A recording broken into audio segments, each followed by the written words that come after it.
started this, if you remember, Muzan had been preaching, preaching this hour, and so he had a pretty good following, and so I said, well, I would take over because I had all this study on Genesis that I'd never gotten to use. I'd had a seminary course on my MDiv, and then I had another seminary course in my D-Min on Genesis, and there was just such a wealth there, and we spent 2 years and a couple of months going through all of that. But what I was planning was just to do something until David got through making his rounds to get acquainted with Sunday school classes, and then he said, I don't want to be tied down to this class all the time. And because he wanted to be free to go, when they, have a book study each fall for classes, wanted to be doing that. So anyway, we've got a little sheet here for you to put your name and phone number and what your choices for yourself would be. And one of them is join an existing class. Just transfer your attendance and membership to one of the already existing classes, and then they will help you with that. Or for this hour, turn this into a Bible study.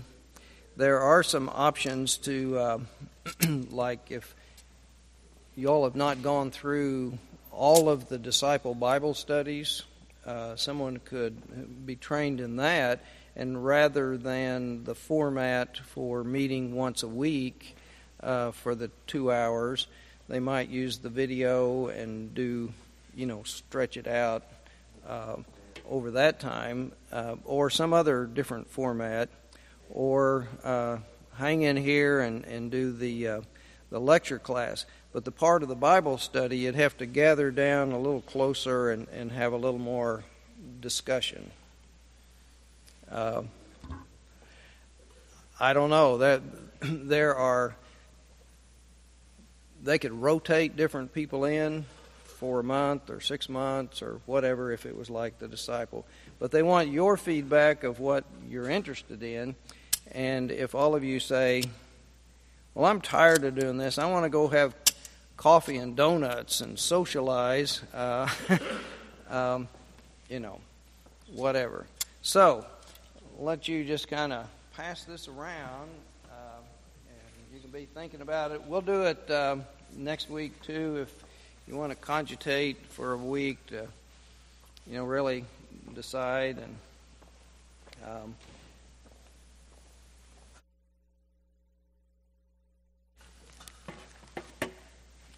but like yesterday, we had to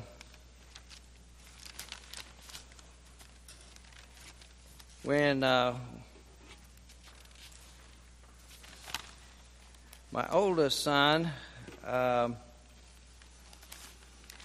had been married, and when they'd gotten pregnant and his wife lost the baby, and then she kind of went nuts.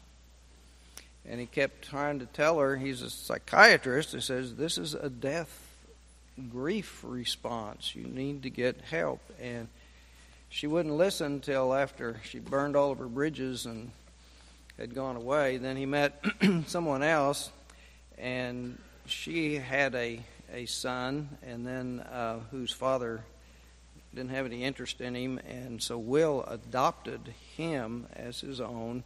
And so we've been trying to include him and make him feel included. So he had a birthday this last weekend, so we went to watch a soccer game and take him out for a birthday lunch, and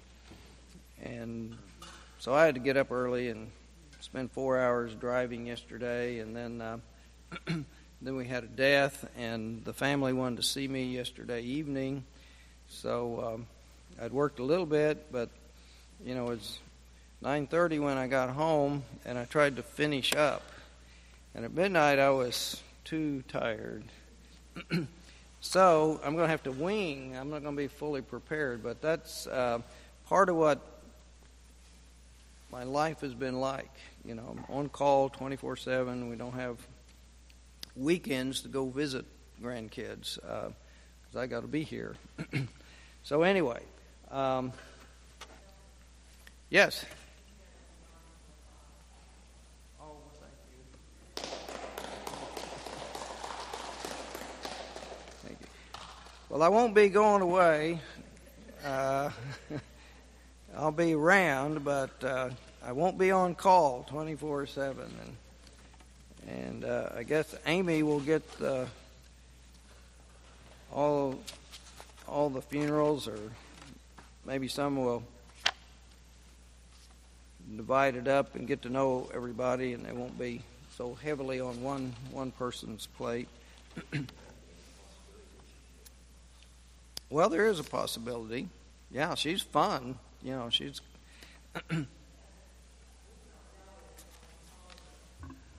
Oh, she hadn't announced it yet? Yeah. Well... Yeah. Tell her if we got a spot and guaranteed place for her. But all of those things I don't think have been thoroughly explored and talked about. The church office, I reckon. Or now, yeah, that's a good question. I'm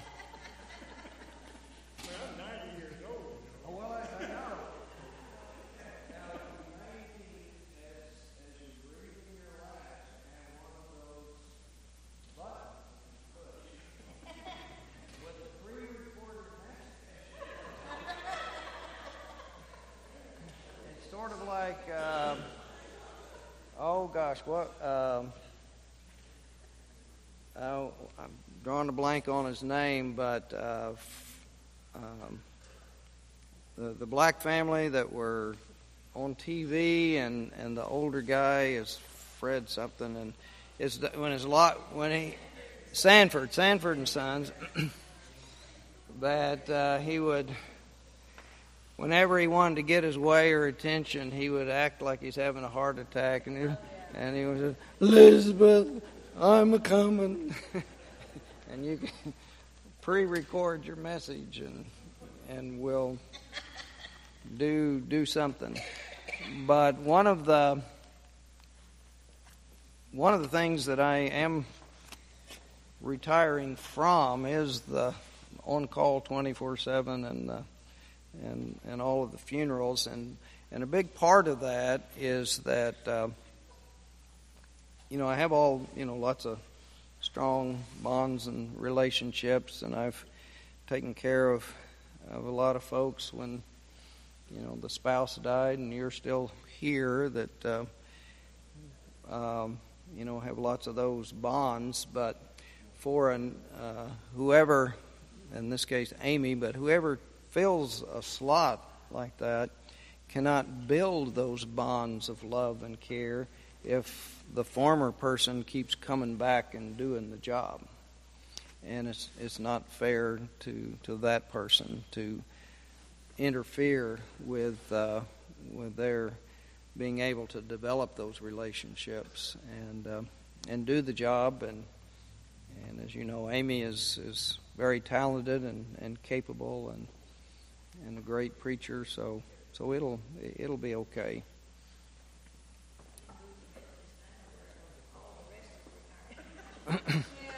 Well, we could, if I could work a deal for, I would keep doing work if they'd give me a free apartment. But my house is already paid for, so I've got. Anyway, well, where we were on on all of these questions of Christian ethics, and the big focus and difference that Professor Lehman was make is that Christian ethics are made within the context of the church and with a particular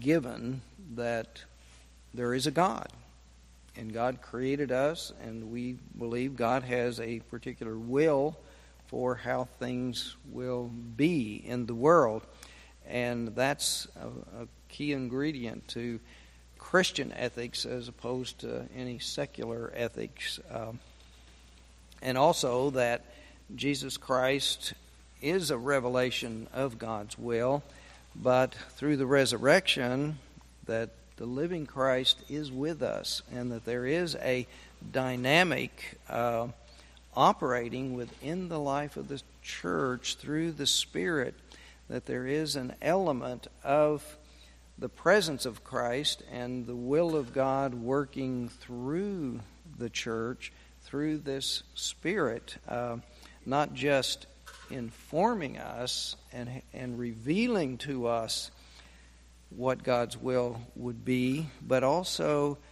the motivating and inspiring us to actually do those things, because so much of it is to live in accordance to the example of Christ of being one for others. And so much of ethics is what is right for me to be an ethical, moral person, but doesn't have an equal regard for the other and the greater good. And long term, a lot of ethics are in the moment, for right now, this moment, and not a sense of the future and some large goal out there in the future. So, anyway, let me get to where we left off. That sense of, during the Reformation, the Reformers were trying to reform the church and the abuses, but it became a big shift, breaking away from the Roman Catholic Church. And then in that breakaway, a lot of folks saw this as a big development of individualism, that we're not tied to the authority of the church, but we have to make our own decisions by ourselves, and it's me and God or me and Jesus, and I don't have to care about the church or any church. But that was not what the Reformers were about. They were trying to reform the church. And when that didn't work, Protestants were either kicked out or went their separate way. But some Catholics will not look at Protestants as unchristian and all going to hell, but that we are in, and not fully divorced, we are in a state of schism. We're just kind of separated, kind of like in courts between a man and a woman who've been married. They may be having troubles and they're separated, but they haven't filed and established a complete divorce and ending of the marriage and the relationship. They're just separated or in schism. And a lot of folks see that that's kind of the way we are with the Roman Catholic Church. We're in schism. We're not totally divorced and unconnected at all. And so that's why there's all these discussions and talks of ecumenical movement and getting churches back together again, which, United Methodists have done. We've brought some breakaway denominations back together and moving toward reunification. But Another element of that individualism that came out of the Reformation was a strong emphasis on the priesthood of all believers. You all heard that phrase? and a part of that was we don't need the Church of Rome and the priesthood and all that was attached to that organized part of the church. That and in the Protestant groups that were so filled with the Spirit felt like, if anybody feels called and moved and professes, and the congregation then can ordain them on the spot, and then they can become the minister or the priest and have the priestly functions without any background checks and no training and schooling and so forth. So a lot of things happened there, but a part of it was this concept of priesthood of all believers. However, that isn't what the expression meant. Layman writes these words. He says, the individualistic error has perpetuated itself, perhaps most stubbornly, in the formula of the Protestantism. Stands for the priesthood of all believers, which means that every man is his own priest. You don't need the clergy. Now, that's what a lot of Protestant thinking went to, and that's an error. This was not, he says, the Reformation teaching at all. The Reformation teaching is, as a guy named McNeil underlines, not every man is his own priest, but every man is his neighbor's priest. So that understanding is that it's not an individualism, but it's a part of that role. And in United Methodism, we talk about the ministry of the baptized. Every baptized person has a ministry within the life of the church. It may not be set aside, trained, and investigated and vetted, ordained clergy, but and the way that works, y'all may have heard this before, but the clergy do not control who gets in the priesthood. The laity are part of that. Have any of you been at administrative board meeting and have heard that someone's interested in ministry and they have begun their candidacy process and they have declared their interest and they've talked to the district superintendent, but the first critical step and vote is they have to meet with the local pastor-parish relations committee. And if that interview is positive, then they're recommended to the administrative board. And when the administrative board becomes a charge conference, then that person is voted on to be recommended by the charge conference. That's the laity that say, we think this person does have gifts and graces, has demonstrated their faith and, good character, and so we recommend that they pursue this journey, this path into ministry.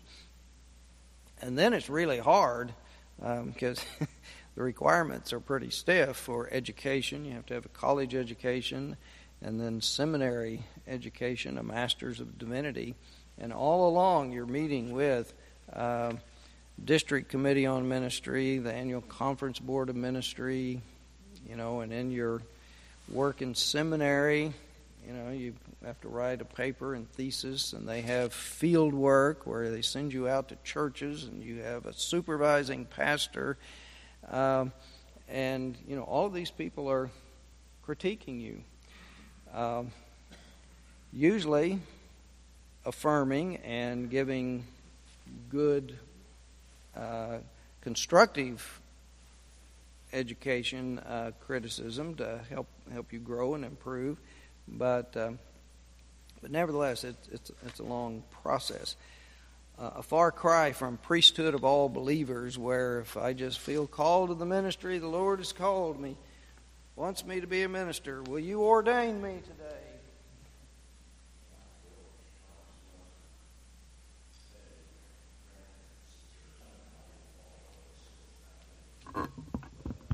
Let's see. Well, I can't get it out. Change of life. You don't need to put me on the air, but Yeah. he was well past 40, I think, a member of the church, but not in any way, connected with the ministry. And in this change of life, he decided he wanted to become a minister. Now, would he have had to go back to, I'm sure he went through seminary some way, shape, or form, but would he have had to receive a master's degree? Would he have had to go back to formal education and study? Sometimes. We have two paths into ministry. The question comes from an example of a midlife change for a guy that was an auto mechanic. Yeah, and we have what is called course of study, where those who can go through the course of study while they start serving a small church, but they need enough preliminary training to get started on that path.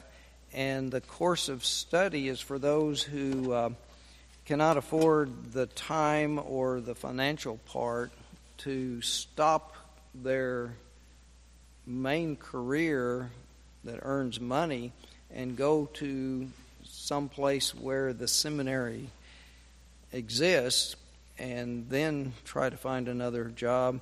A lot of times second career folks, they're married, they've got family, the family's involved in the life of the community, and so forth.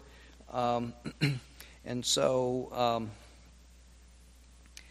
the course of study, and I taught 3 summers at St. Paul Seminary in Kansas City, went up for 2 weeks, and they have a summer session and then a January session where these candidates will have to take time off and go spend full time in this 2 weeks and take 2 full courses. And it was a lot of work for me because every day they had to write, we had lecture time and they had to write a paper, and then I had to read the papers and grade the papers and make comments and so forth. But that's like the 3-year process, and if they complete it, and then there's not a rush that you have to get it all done in a short time. They can kind of spread it out, but you have to keep engaged in the process and still meet with committees on ministry. But in that, when I was teaching this 1 year, we had the 3, we had nurses and social workers and folks who had been in ministry in their career, but they wanted to make it more of a church connection ministry. But the 3 I'm thinking about were 3 men. One had been superintendent of the school system in Salina, Kansas, and had a PhD.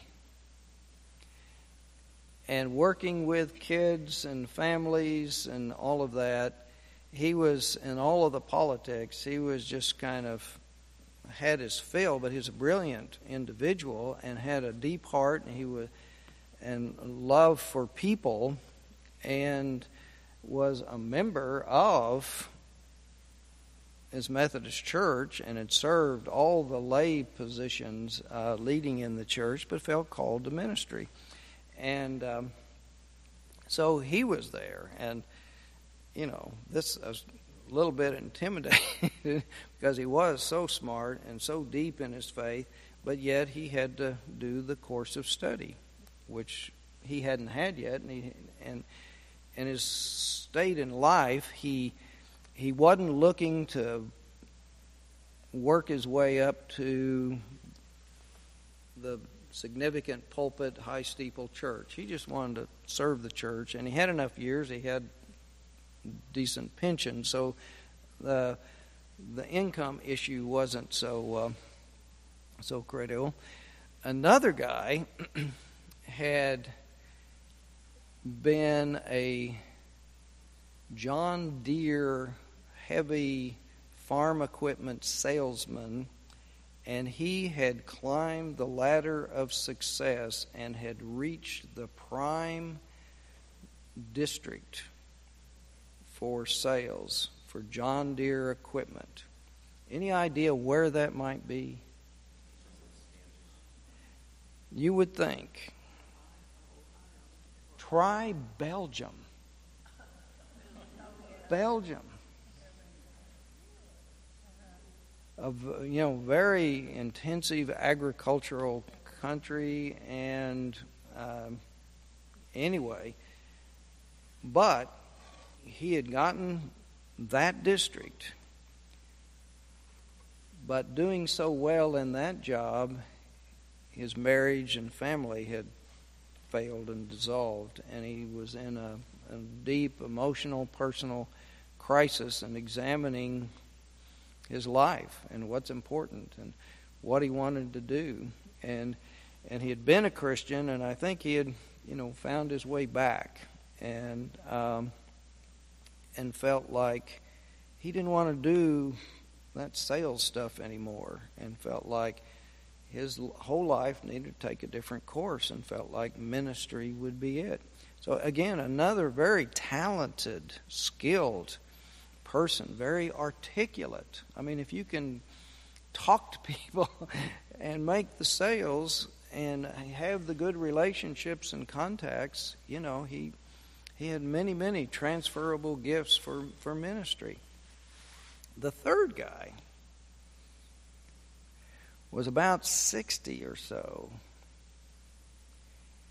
and he was a former Hells Angels motorcycle guy who barely had a high school education. He had to work on getting his GED, and he was there because he was mad at the world. Everything was wrong in his life, and he had gone into a storefront little church thing and sat down and was just waiting for the opportunity to start a fight and tear this place up.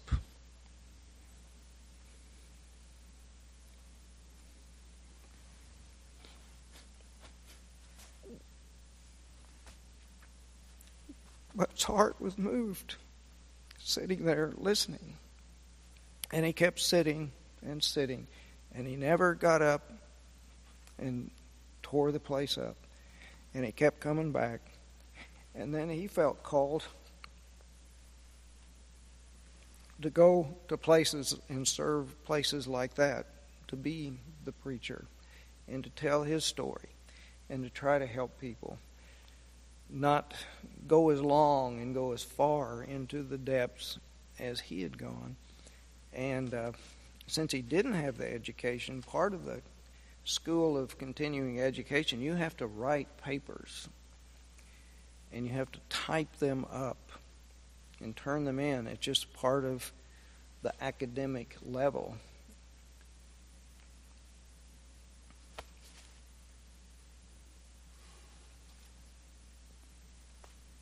This guy couldn't really do it, and his classmates helped him.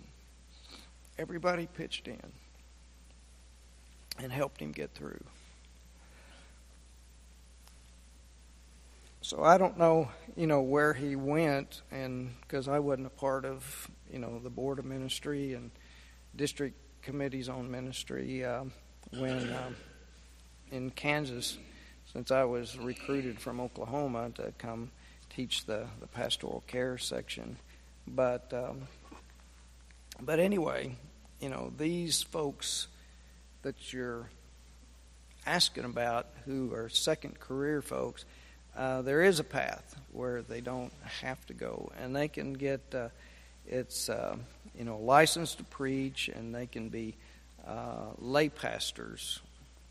And if they continue in the course of study and go far enough with that, they can be ordained as elders. But it's a long path, or they can just be at the level. And it was like the superintendent of the schools. All he wanted was, just a middle size or, smaller church, 100, 200, and just serve that congregation and preach and take care of things and be able to serve communion and, do the weddings and do the funerals to care for the people in times of death and loss. And so, but he had, no great ambitions. He had fulfilled his ambition of status and position, through his first career. But he just wanted to serve people. And so that's how that works. Welcome, Nancy. We're asking about, I was talking about the Reformation and the priesthood of all believers and this individualism where you separate from the church and you don't need clergy, just be your own priest, and was talking about that process. So anyway, another line here is every man is his neighbor's priest. We are one, the Christ of the other and for the other in this koinonia that Layman is suggesting is the basis of our ethical thinking. The incarnate, resurrected, and ascended Christ has no real presence in the world apart from this fellowship-creating relationship in which the one confronts the other in this maturing humanity of us human beings. And so this communio sanctorum, or the communion of all the saints, is a part of that process that we do minister to all parts through this Spirit. Now this another way of interpreting the priesthood of all believers, rather than thinking even individually we're a priest to one another, priesthood of all believers, is sometimes we are the priesthood of all believers when we gather together and become the body of Christ, our high priest, in the sense that this entity that bridges the gap between the individual and God. I mean, that's the role of the priest, is to be the intermediary, the one who helps God and the people connect and have a relationship. And so we have a process for ordaining clergy to fulfill that bridge job or that connecting job. It's a function. Doesn't mean we're holier than anybody else, but it's just a function that takes special training and skills and understandings. And somebody's got to say, time to come to order.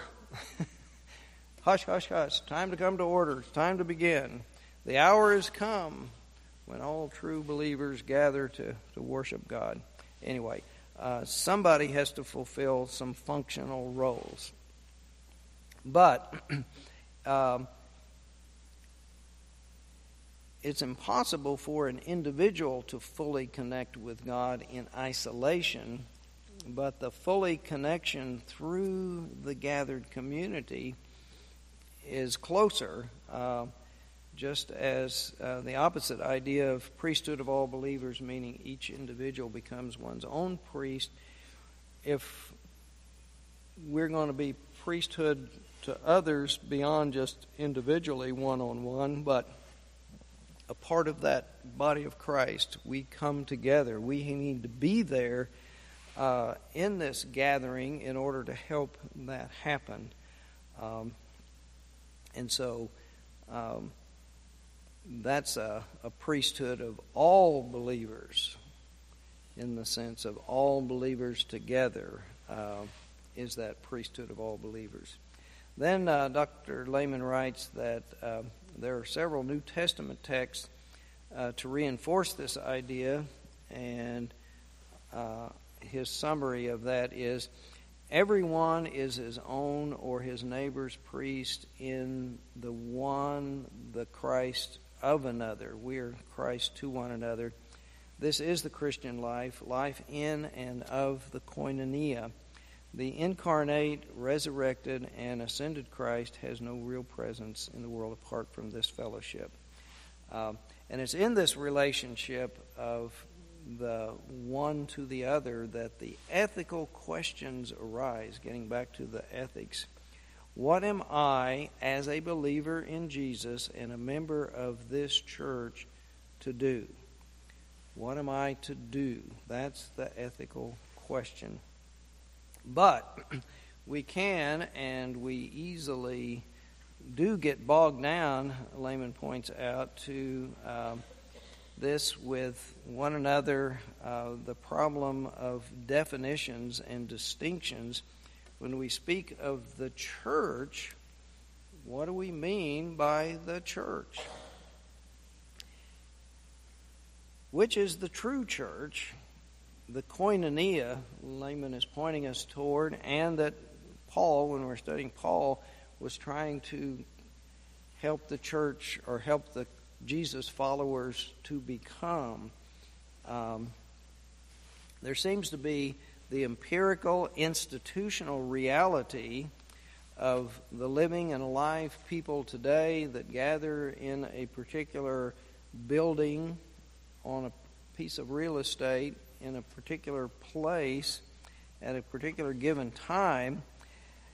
And when those people gather, sometimes they make bad decisions and they do hurtful, un-Christ-like things to each other and to the people outside of the membership. And as Lehman asks, are there two churches?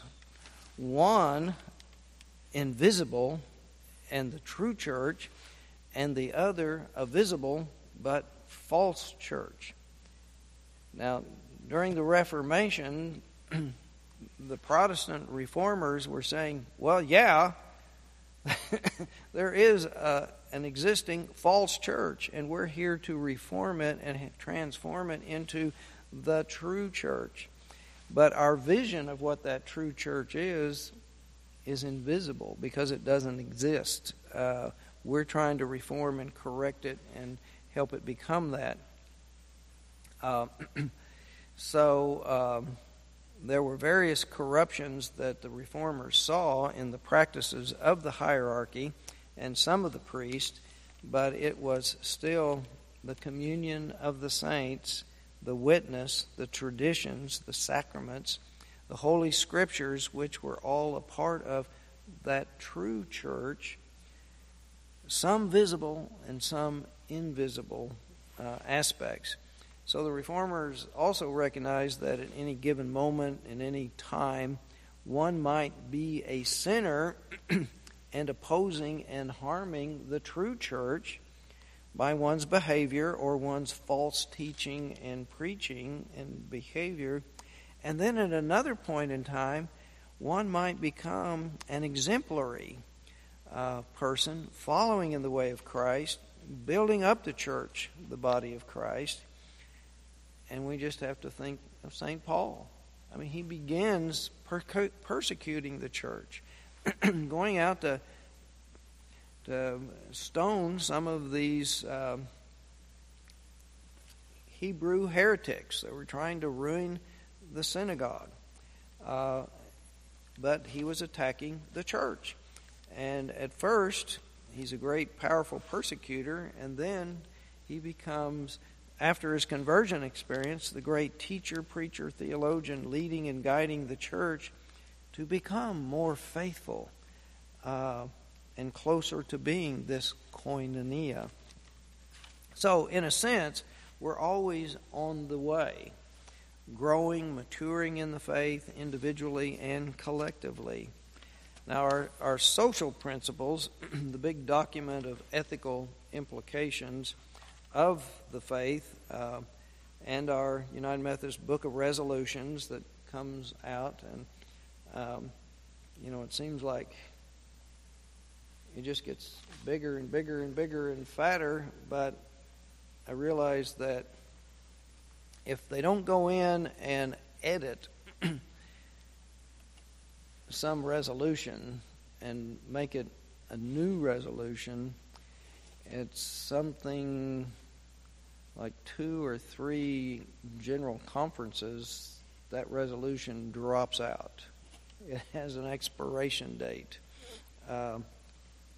Because a lot of the issues are just, they're a critical issue at a particular time in history, and then it's gone. It's taken care of. The social principles began with a heavy concern when the church started doing them. It was child labor laws, and we've pretty well corrected and eliminated that as a problem in our society. You used to have little skinny children that you would make into chimney sweeps, and some of the kids got stuck and died. So anyway, it was a lot of terrible situations that the church has been involved in and made statements and got people to think about and become active correcting them by behavior and often legislation to get it into the laws. But the question of the visible and invisible and the empirical church and the true and false church has been a struggle to conceive and explain in ways that we can understand. It's an ongoing process. Church leaders and theologians have explained a dialectical and a dynamic interaction between the ideals and the perfect image of what the church should be and the real world practical dynamics of living up to that ideal when we work with imperfect, less than ideal situations and people at various levels in their maturation and growth in faith, until one is challenged or tempted. Often we don't know how we will respond or react to a situation and whether we will respond lovingly or honorably or kind and do the right thing. We hear of tough love. A lot of folks who are trying to be loving and caring are turning into enablers that help people continue in their problems because, I don't want to be mean. But sometimes really helping means you have to be tough. And you have to... I remember we had one judge who was, years ago, was at one of our training events in the church, and his philosophy is you've got to make people hit bottom as quickly as you can. Until they hit bottom, they're not going to start climbing back up. And the longer you allow them to go before they hit bottom, the harder it is to climb back up. And they hurt more people along the way. So, I mean, and he was a judge, and, somebody came to his court, a DUI. I mean, he threw the book at him. He didn't let him off with, a small fine and slap on the hand, because he knew that was going to hurt them worse than this very stiff penalty that he was giving them, that they had to hit bottom, and he was going to help them hit bottom as quick as he could, because he knew that was the only way to get them to start climbing back up. So he had a reputation for being mean and unkind, but actually he was being kind in a hurtful way. In a hurtful way. You hear parents going to punish a child. This is going to hurt me worse than you. No, it didn't. Put that switch away. Anyway, so the context of Christian ethics is the church in the koinonia, but it's not the only place that ethical behavior and influences are operative. Christian life is lived in the world, and Christian people together do things in the world, and the church today is an institution involved in the world and the economy. There's something that I've been aware of. So I've been going to these pre-retirement seminars and finding out about what the pension board is doing with the monies and how they're investing it, and if there's going to be any or enough so I can retire and don't have to keep working until I drop. But our United Methodist Board of Pensions invests the dollars someplace in stocks and bonds, but they have some very strong guidelines on what they will invest in, some ethical and moral reasons for not investing in, for example, alcohol production. They feel like even though some people can drink socially or have a glass of wine with a meal, just the whole business, and if you've ever been someplace out to eat, they don't come and say, you only need one. They'll say, you need another. Can I get you another? Because that increases the bill, and then if you tip, the bigger the bill, the bigger the tip. So there's a financial incentive to get you to eat and drink more and more. But anyway, so the dangers of alcoholism and how it destroys lives is one reason the church doesn't want to be a part of that. Another is the gambling. We don't invest in the casinos. And there's, it's not completely black and white, all good, all bad, because the Native Americans developing the casinos is providing a lot of work and income that's very helpful to them. But the very aspect of gambling is, I think I explained once, the ethical reasoning on that is for one person to win, a whole lot of others have to lose. And in other business propositions, you provide a service or some goods, and the other person gives you money for those, and it's a win-win thing. You get the service or the goods, and they make their income. But in the gambling, it's lots of people are giving, and they get nothing. And for one person to win a lot, that means that one person has to make a lot of other people be losers. it's not a win-win situation. And so just on that is one of the main things, besides all the social issues of and that's really irritating. You know, when someone embezzles, if they would go out and buy expensive cars and jewelry, then when you catch them, then you can go sell that stuff and get the money back. But when it's embezzled to gamble, it is just totally gone. And a lot of times that's stealing from some nonprofits that are kind of trusting and careless with their supervision of who's handling the money. Anyway, another one is the investing in firearms and guns and the war industries.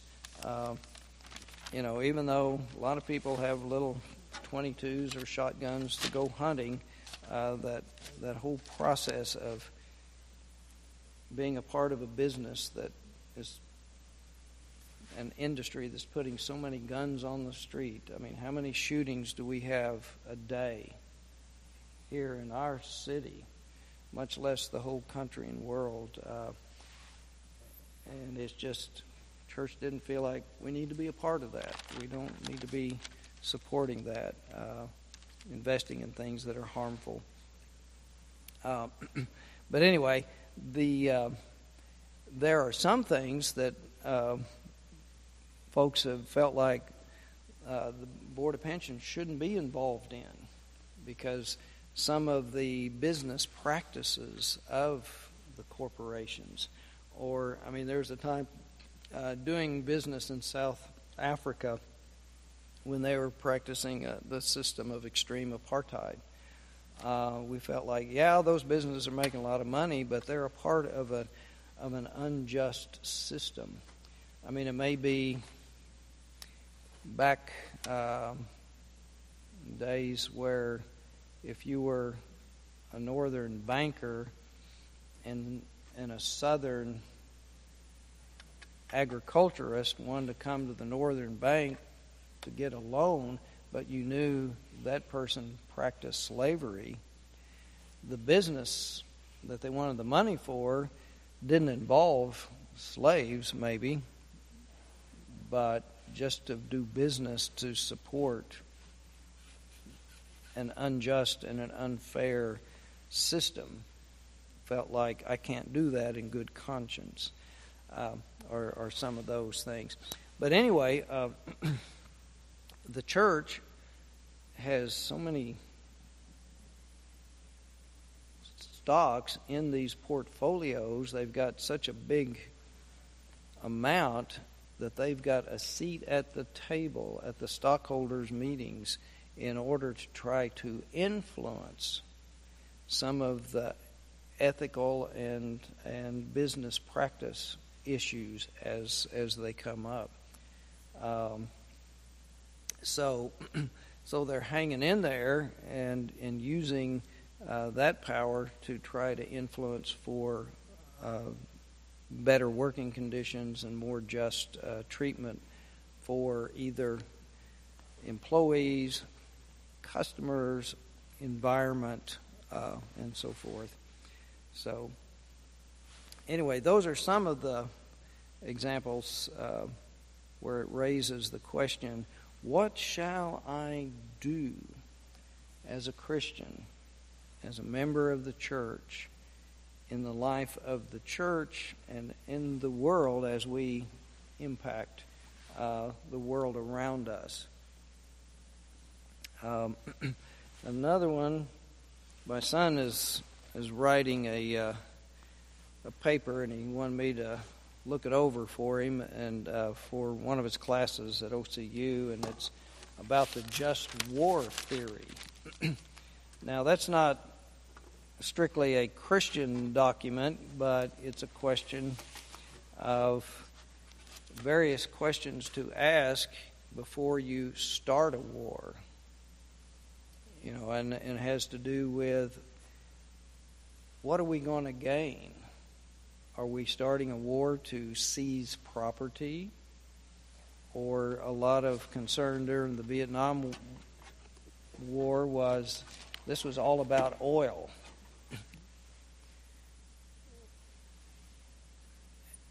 And that can be, we know individuals have mixed motives in a lot of what we do.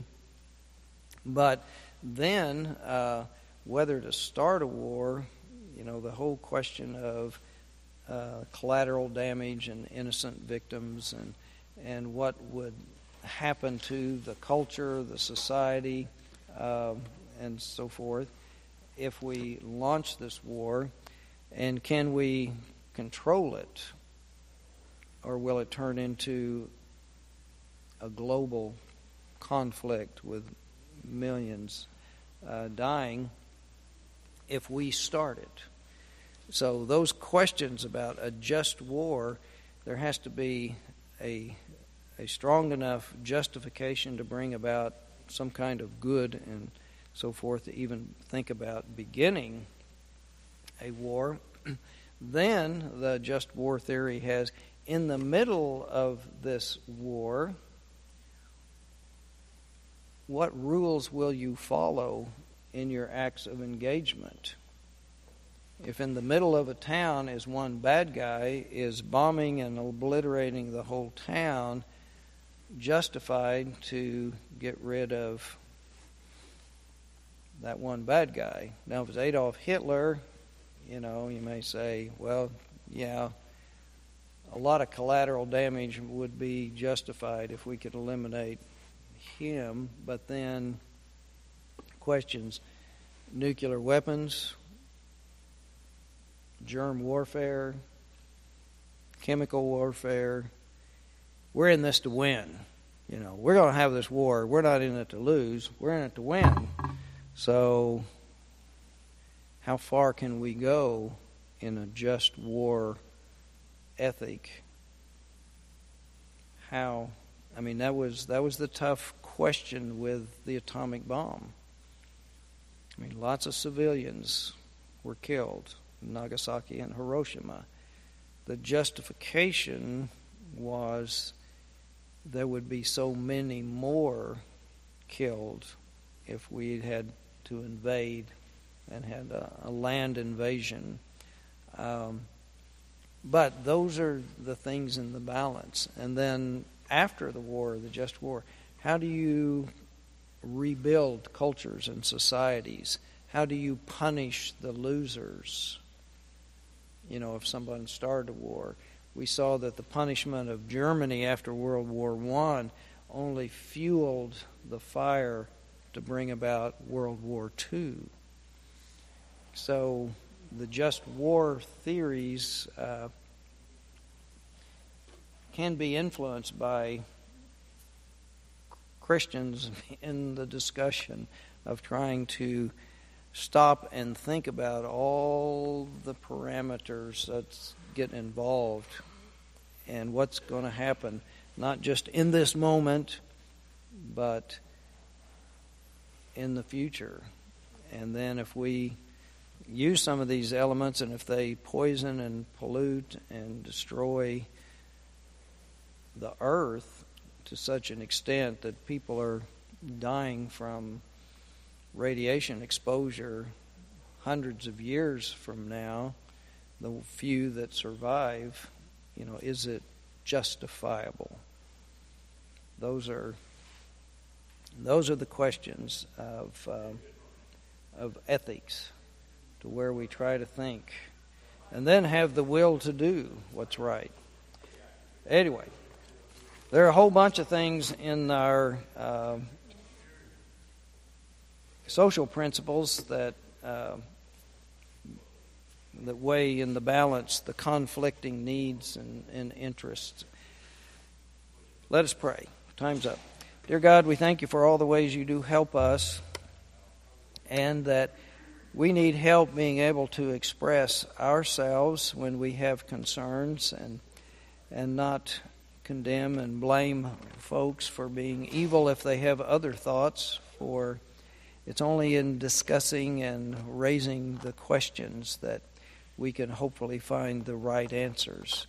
So help us in that process. In Christ's name, amen. Well, thanks.